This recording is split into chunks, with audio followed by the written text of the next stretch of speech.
I think somewhere deep down, we all know this.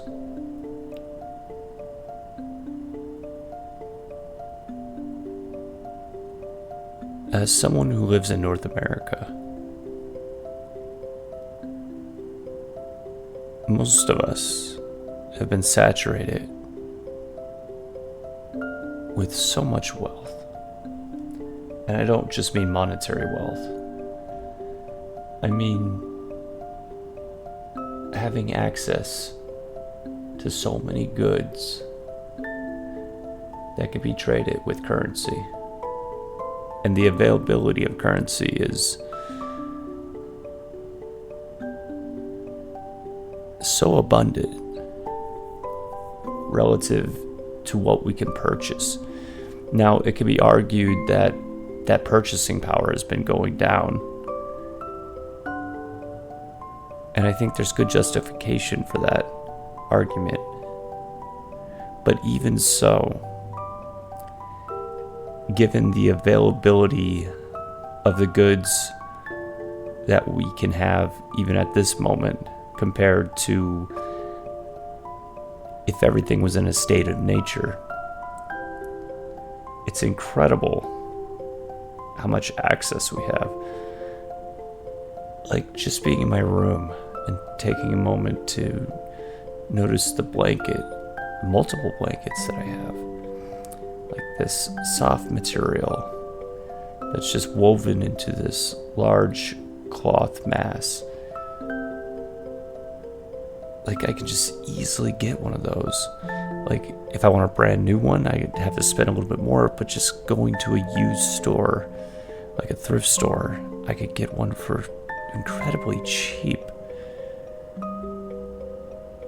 That's incredible. Like I think about not even a few decades ago,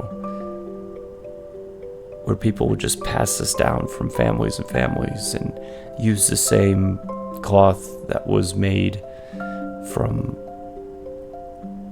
some relative in the family, and that was it. But now, because of trade and availability to each other's talents and resource acquisition, it's so easy to just get any item that you want. But there's something that was traded, something that's more inherent to each of us, that cheapens the quality of how we experience things. So what do I mean by that? I mean, because there's such availability, we detach the value in each thing because there's so many things that we could just easily access.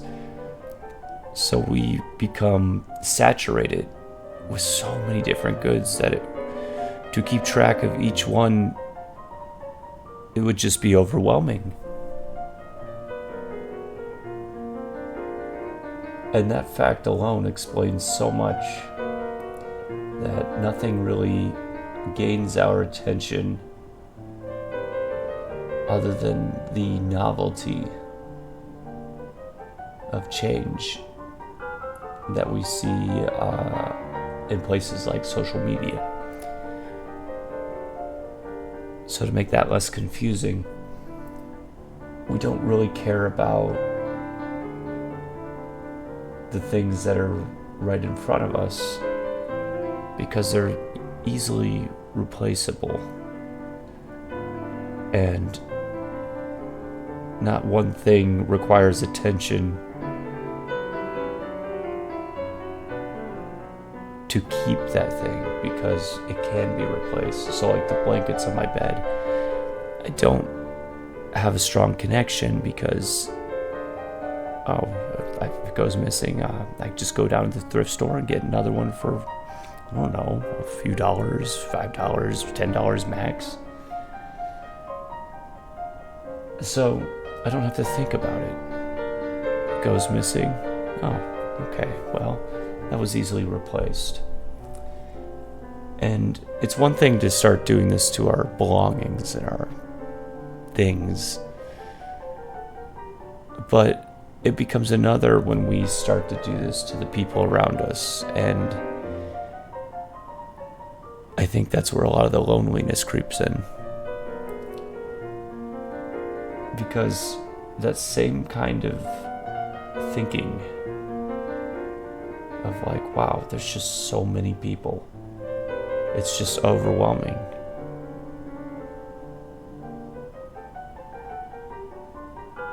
I only need a few, and for whatever reason, if this person doesn't cooperate with my way of seeing things, then you're not worth the trouble.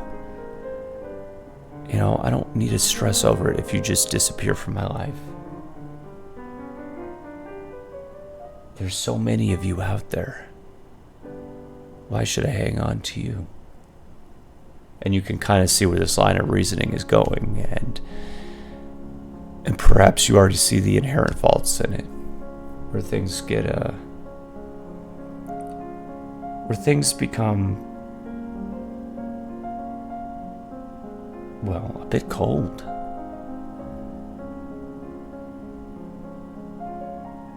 So when we start applying that to the people, we don't really assign care in the same way. And it starts to become obvious why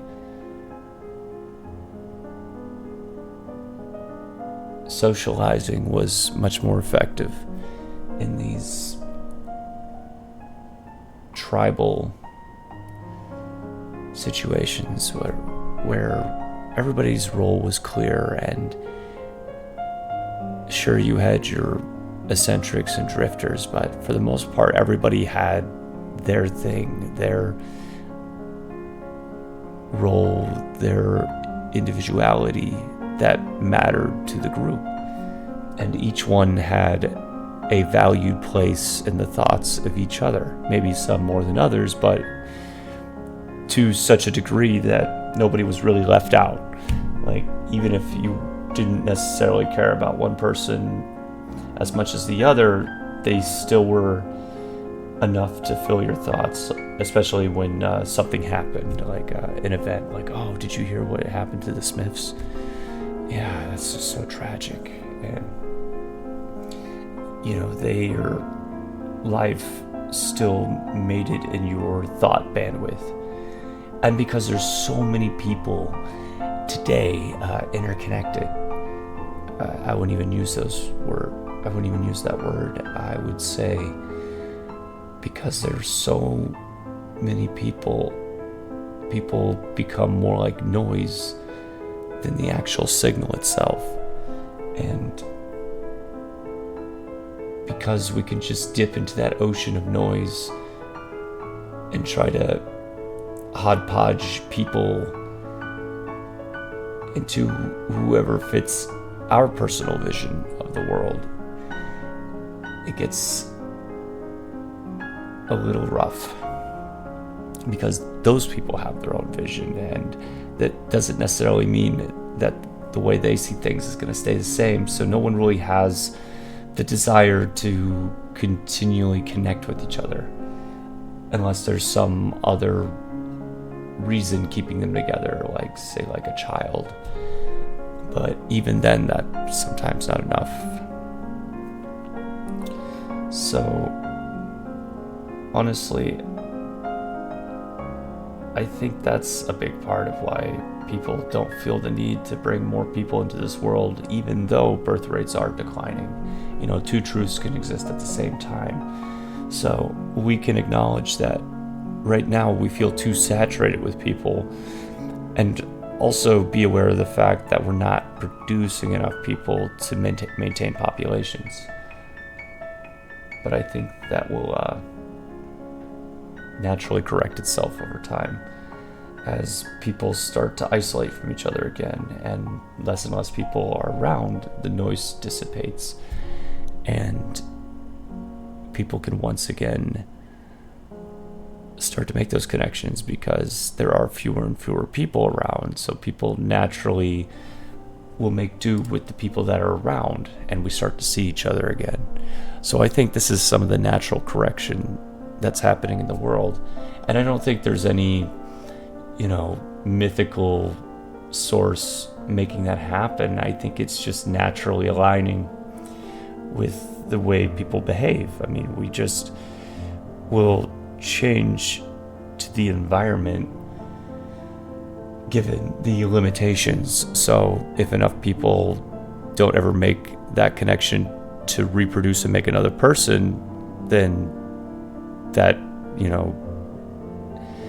that branch of the family tree of humans withers away, and we get back to a place where there's so few people that we start seeing each other again. And funny enough, in a strange way, that will work itself out without any violence necessary, without the only sad thing about it is that it requires a lot of lonely people to never experience families in the traditional sense, and to never create offspring and to experience that. And it's a slow death. But it's not like a violent death like war. It's just a slow withering until all the dead branches fall off the tree, the human tree of life, and it gets to a point where it can grow again.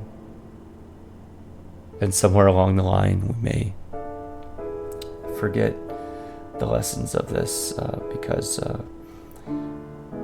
we tend to push past capacity. So when something works naturally, you want growth.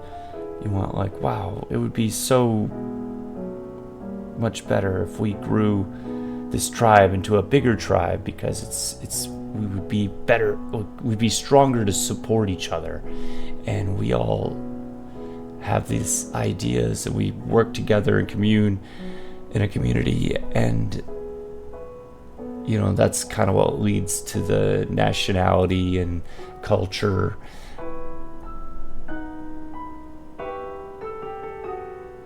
diverging out of there, and especially in many different localities through the world, until the landmass and the telecommunications catch up, where each one's talking to each other, and then the noise happens again. And you don't even need racism or anything to explain this. It's just all the different groups of people diverged out enough to where they overlapped with each other, and the shared values become more muddy, and it's only a natural consequence that people feel alienated because there's no shared customs or a lack of shared customs. And maybe they have something of an overlap where, like, they might share